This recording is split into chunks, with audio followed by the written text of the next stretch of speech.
There is a peculiar kind of prison that most people carry with them every single day, though it has no walls, no bars, and no guards. It exists entirely inside the mind. You can walk freely in the outside world, laugh at a friend's joke, drink your morning coffee, sit in a crowded room filled with people, and still feel trapped. This prison is invisible to others, but to the one inside it, it is suffocating. It is the prison of overthinking, and if you've ever felt its grip, you know how heavy the chains can be. It begins subtly. Maybe you replay a conversation in your head, worrying about whether you said the wrong thing. Perhaps you wake up in the middle of the night, your mind racing with scenarios of what could go wrong tomorrow. Or you sit at your desk staring at a blank screen, paralyzed because you can't decide which choice is the right one. Hours pass, then days, sometimes years, caught between thinking and doing, between intention and action.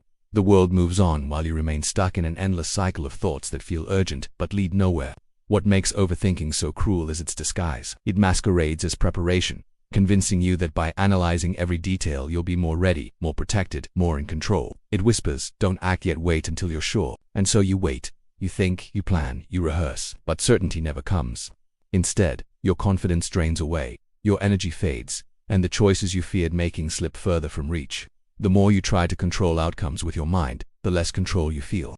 It's like running on a treadmill. Exhausting effort, but no forward motion. If you've ever lain awake at night with your chest tight and your heart heavy because of the thoughts you can't silence, you're not alone. Millions of people live in this cycle, quietly battling the same invisible war. They fear decisions, replay regrets, and let opportunities pass while waiting for the perfect moment that never arrives. Deep down, they long to be free to step boldly into life, to trust themselves, to feel peace in their own mind, but they don't know where to begin. What if you could begin not with a giant leap, but with a smaller step?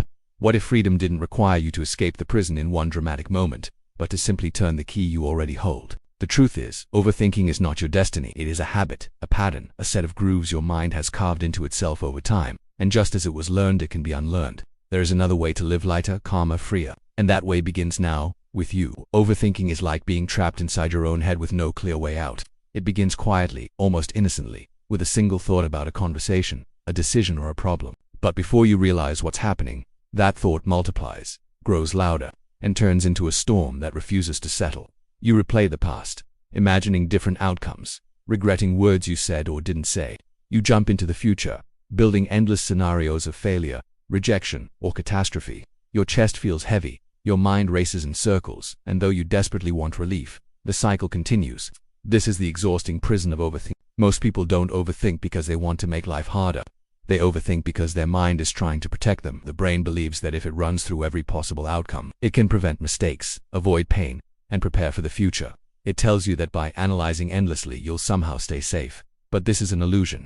Instead of giving safety, overthinking steals your peace. Instead of preparing you for action, it paralyzes you. Instead of helping you control life, it makes you feel completely out of control. At the heart of overthinking lies fear of failure, fear of rejection, fear of making the wrong choice. Some of it comes from past experiences, the times you were judged harshly, embarrassed, or hurt, and your mind decided it would never let that happen again. Some of it comes from self-doubt, from the belief that you're not good enough, not smart enough, not strong enough to handle mistakes. And some of it is born out of the modern world itself, where constant notifications, endless choices, and overwhelming streams of information make it harder than ever to feel certain or settled. The cost of overthinking runs deep. It drains your mental energy until you feel tired before the day even begins. It robs you of time, because while you are thinking, analyzing, and worrying, life is moving forward without you. It makes you miss opportunities, because hesitation and procrastination often win while courage and action are left waiting. It strains relationships, because when you replay every word someone said, you begin to imagine meanings that were never there, creating conflicts in your head that bleed into real life. Over time, it even begins to take a toll on your health. Stress hormones rise, sleep is disrupted, the body carries tension, and the constant cycle of mental pressure weakens your spirit. If you look closely, you'll see how overthinking shows up in the everyday moments of life. At work, you may spend hours rewriting an email, terrified it doesn't sound professional enough. At home, you might lie awake at night, replaying a conversation or imagining the worst possible outcomes for tomorrow. In relationships, you may question every word your partner or friend said, doubting their intentions. And in personal dreams, you may keep delaying action because you're still figuring things out. All of this feels like preparation, but in reality, it's paralysis. And here's the great paradox. The very thing you are doing to feel safe is the thing keeping you stuck. You overthink to gain clarity, but it creates confusion. You overthink to feel in control, but it makes you powerless. You overthink to avoid pain, but it ends up creating suffering.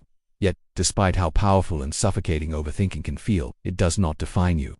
It is a habit of the mind, and like all habits, it can be shifted. The path out of overthinking isn't dramatic or overwhelming. In fact, the path out is found in something surprisingly gentle. Small steps. It begins with awareness. The moment you notice yourself spiraling, the moment you realize your thoughts are no longer helping but hurting, you create space. That small space allows you to ask, is this thought useful or is it just noise? Am I solving a problem or am I replaying it? Awareness does not mean the thoughts disappear, but it means you are no longer completely caught inside them. You begin to see the difference between reality and imagination. Then comes the shift from what if to what now. Overthinking always lives in the past or the future. It either replays what has already happened or imagines what might happen. Freedom begins when you return to the present moment and ask yourself, what can I do right now? What small step can I take in this moment? This shift from endless scenarios to immediate action is the bridge out of the prison. The truth is, most people wait for the perfect plan, the perfect timing, the perfect certainty before they act. But perfection never comes. Life does not wait for you to feel ready.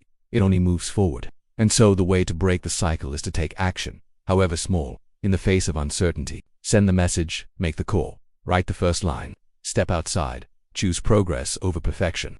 Each action weakens the grip of overthinking. It is also important to soften the inner critic that fuels overthinking. Many of us live with a harsh voice inside, one that says we must not make mistakes, one that punishes us for every imperfection. But the truth is that mistakes are not the end, they are part of the process. Growth never comes from constant analysis. It comes from living, failing, learning, and trying again. The moment you give yourself permission to be imperfect is the moment you begin to move freely. There are practical ways to help quiet the storm. Journaling allows your thoughts to leave your head and land safely on paper, giving you perspective instead of endless spinning. Moving your body through exercise, walking, or stretching shifts energy away from the mind and into the present moment. Practicing mindfulness or meditation trains you to observe thoughts instead of drowning in them. Limiting unnecessary information, fewer notifications, less scrolling, more intentional focus reduces the noise that feeds your anxiety. And of course, speaking your thoughts out loud to a trusted friend, mentor, or therapist often brings clarity you cannot find on your own. But beyond techniques, what truly breaks the pattern is the understanding that you, Dan T, have to win the entire battle in one day. Overthinking tells you that freedom will only come after a massive breakthrough. But the truth is that freedom comes in moments, in choices, in tiny steps forward. You begin by taking the smallest action available, and then you do it again tomorrow. Those steps compound, and slowly the prison walls crumble.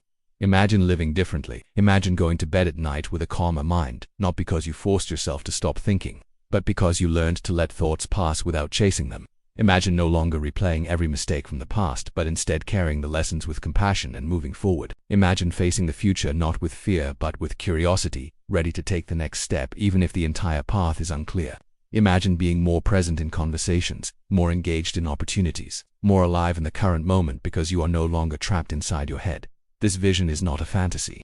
It is possible, and it begins with a decision. Not the decision to think harder, not the decision to figure everything out, but the decision to act today, in this moment. The decision to free yourself from the illusion that endless thinking will save you, and instead embrace the reality that only action creates change.